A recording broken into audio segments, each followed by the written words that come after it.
You can see that the back half of his house is now gone, has fallen onto the beach. Ken Meister lives here. He's been living here for 4 years, and this was a passion project that he has been working on for months now. The back, what you see through this opening now, is his living room. We were standing right there looking at this yesterday, and all of that was standing. We were, and you can look at this. These homes are gone. It's a heartbreaking scene to look at. Inside, you've got clothes. I mean, you have photos. I mean, you can see right inside there, inside the closet, people's clothes are still on the hangers. We are certainly feeling the power of Hurricane Nicole as it approaches the coastline of Florida. And of course, the big question is, what will happen to the homes out here at Wilbur by the Sea? Standing along the DiMucci Twin Towers, you see right up there, this is one of the now 11 buildings that have been deemed unsafe here along Daytona Beach shores. The sound of help on the way. That roof right there used to be tied to a dock, so if you had take that light post there and run it all the way out here, and that pontoon boat would have been under it. Volusia Sheriff's Marine Unit on the water for the 5th straight day, monitoring historically high floodwaters, overtaking people's homes and properties. The Volusia Sheriff's Office has responded to over 1,000 calls for high water rescues since Hurricane Ian devastated this area. The relentless rain pushed the St. Johns River into these homes, but they're not out of the woods just yet. The river's still rising. Where we are, it's 20 feet deep, and normally it's 8. Sergeant Brody Hughes leads this 4-person team, and they respond to every corner of Volusia with help from their partners. Water's coming in their homes. They need groceries. They need ice. They have no power.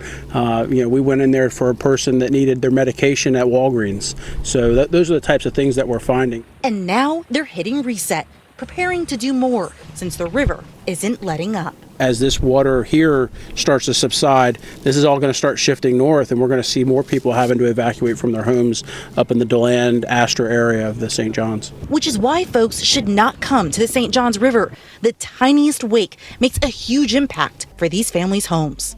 That's why it's so important for people not to come out here right now. The slightest wake is pushing that water right into their homes. I mean, do you want that at your house?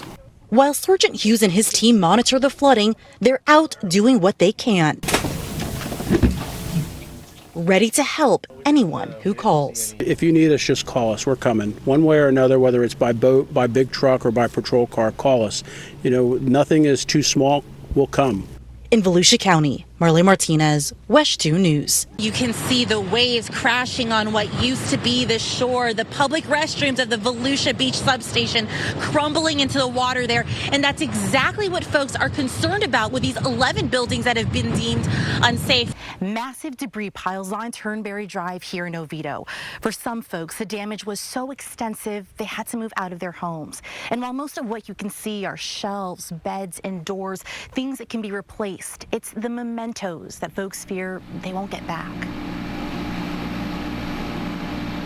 Liza Crowd could only recently come back home. Because, the water went up, so the water level was probably about up to here. She and her husband had to rip out their drywall after Hurricane Ian's relentless rain flooded their lake and the little Econ River that runs behind it, bringing that floodwater into their home. Now we're just kind of living in chaos. So that's what we got right about now. It's a mess. Liza shows me what they had to toss. What are we looking at right here? This is all our cabinets. But one of these trash bags contains what she cherishes the most. My wedding album, my pictures of my dad and my grandma, my mom. And they said this is like 100-year flood. So I have no idea what could possibly be done. She's thankful for the keepsakes that made it, but she's also bracing for the hard work still ahead. I wanted new countertops, but not like this. I wanted new cabinets, not like this. We'll be okay. We'll be okay. In Oviedo, Marlei Martinez, WESH 2 News. We're here at New Smyrna Beach RV Park, and this is the first day we've been able to get out here because the flood water has been so high. This watermark right here shows you just how high it got, but it's not over yet for the folks who live out here. You can see parts of the RV park are still underwater. In fact, look at this car. This is just one of the many that stalled out as folks were trying to leave this area. Now, the manager here tells us 100 residents live in this RV park. Many of them had to get rescued by the National Guard, and now it's all about cleanup.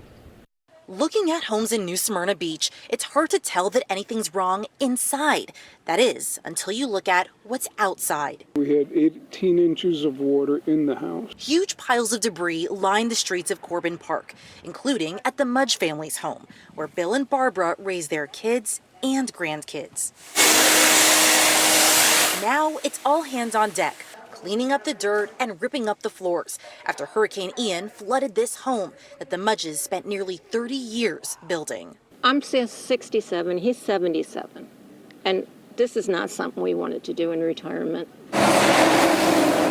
Over at Mission Oaks Mobile Home Park, parts of their neighborhood are still underwater. We have no plumbing right now. Robert Daly showed us around his home. 5 days after the flood came straight up to his front door. Now, All my air conditioning ducts are all that set in water, and it's all full, it's submerged in water right now. while the water didn't get into his home, it drowned everything underneath, which is why he had to buy 5 new window ACs this week. He's never seen anything like this. Oh, we were worried. We were terrified at one point. Now, folks are holding on to their faith as they move forward. So what will you do now? Day by day. Rebuild. We'll rebuild. Don't make me cry now. I love you, baby. In New Smyrna Beach, Marlei Martinez, WESH 2 News.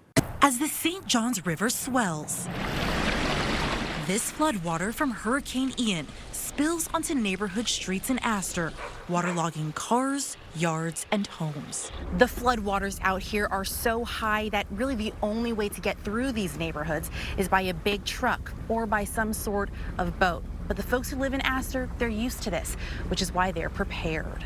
Where's your house? How is it doing? I got water coming in. We ran into Tom Simmerville, who hunkered down in his home throughout the entire storm. Camping out, making sure my pumps stay running because I love being in Astor. He says alligators now swim across his driveway, and he has to use his front window as his front door. This is a water pump? You can tell he's done this before. This is your hangout room. Yeah. But now it's become your pump room. This is a pump out room, yeah. From setting up pumps to lifting up furniture, Tom now has a hurricane routine. Lessons learned after Irma. So these walls I take them off, so prop them up, so then all I have to do is clean the walls and everything goes back together. You were prepared. I was prepared. You hear that a lot in Astor, where both mailboxes and for sale signs stick out of the water. It's just the lifestyle. Bill House is the broker behind these signs. He's lived here for over 40 years. This is the community of Astor right here. And he says hurricanes haven't hurt home values. Because I love it here. It's small town USA. 6 months from now, most people will have put this behind them. About 2,000 people live in Astor, dubbed one of the jewels of the St. Johns River.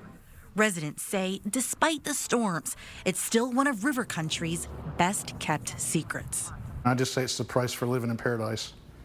So that's kind of how you have to look at it, really. It's a price you're willing to pay? Price I'm willing to pay, for sure. In Astor, Marlei Martinez, WESH 2 News. Daylight is showing the complete devastation from Hurricane Nicole. We are standing inside a home in Wilbur by the Sea, and you can see the living room now opens out onto the ocean. We are standing inside Ken Meister's home. He's been living here for 4 years. We're going to stand a safe distance back, but you see that building right here, that attachment to his house? That's his master bedroom and his daughter's bedroom. Where we're standing again, this is the living room. Normally what you would see are sliding glass doors right here that open out onto his patio. Just last night, a few hours ago, we saw his patio furniture, his grill, and now all of that has just fallen to the shore. What now looks like a cliff. But weeks ago, a month and a half ago, before Hurricane Ian that first devastated his home, His backyard extended for yards. He had that back patio, he had a backyard that extended to the ocean, and now you can see this is what's left behind.